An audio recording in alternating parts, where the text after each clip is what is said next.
Sands inbounds it. Once again, they lead at 37-33. Richards and Clay back on for Grady, each playing with 4 fouls. Near steal there by the Wildcats right away. Start the fourth quarter, and City Bear fires a long three from the top of the key. No good. Rebounded by Jimenez, and he gets fouled. It'll be a loose ball foul against Ackerley Sands. And that's going to be the 9th team foul, so it'll be 1-and-1 time for the Wildcats. The Wildcats are going to have to make their foul shots. If they can do that, they may have a shot at coming back in this one. They're only 6 out of 9 through 3 quarters. Grady's only shooting 30% for the game. Sands at 36%.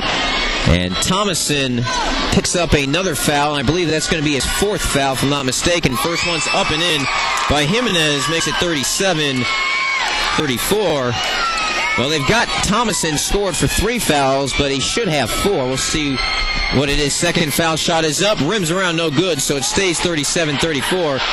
Thomason with the ball. Sands now back on offense very early here in the fourth quarter. Thomason indeed has 3 fouls. 3 fouls also for Michael Gomez. That's who the foul was called on. And now a ball, bad pass, and the Mustangs trying to get it. Timeout being called for desperately by Thomas, and he actually does not have the ball in his hands, but he's laying on top of it like a receiver trying to recover the ball. They will give Sands the timeout. It'll be a 30-second timeout.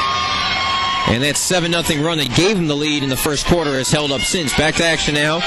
Mustangs will inbound it underneath the Wildcats hoop. It's now rebounded out, or thrown out to Ware.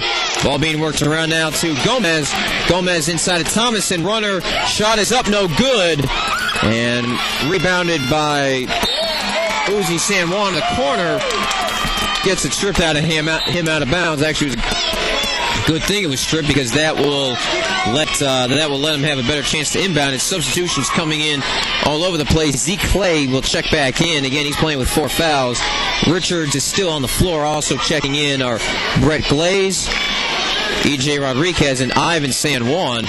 Gomez will check out for the Mustangs, being replaced by Preston Zant, as Richards will take it up the 10-second line. Coming up on a minute gone by here in the fourth quarter. Richards wanting to let a long one fly for 3, but he decides to pull his dribble back at the top of the key.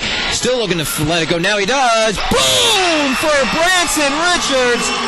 What was a 14-point game for Sands is all gone. We are tied at 37, 6:47 remaining in regulation. And wow, this game is getting to be pretty interesting right now. Defensive calls behind me for Lenore Grady. This would be a devastating loss for Sands. They led by 14 about 7 minutes ago on the game clock, and it's all gone. Now it's worked around to Preston Zant to Thomason. Thomason court pass to Ware inside to Blagrave. Blagrave's shot is up and in. Richards tried to contest it. Then he took his hand down to avoid picking up his 5th foul. So that will temporarily give Sands the lead at 39-37 with 6:08 remaining in the contest. Sands has not led, or excuse me, Grady has not led since it was 5-4 early in the contest.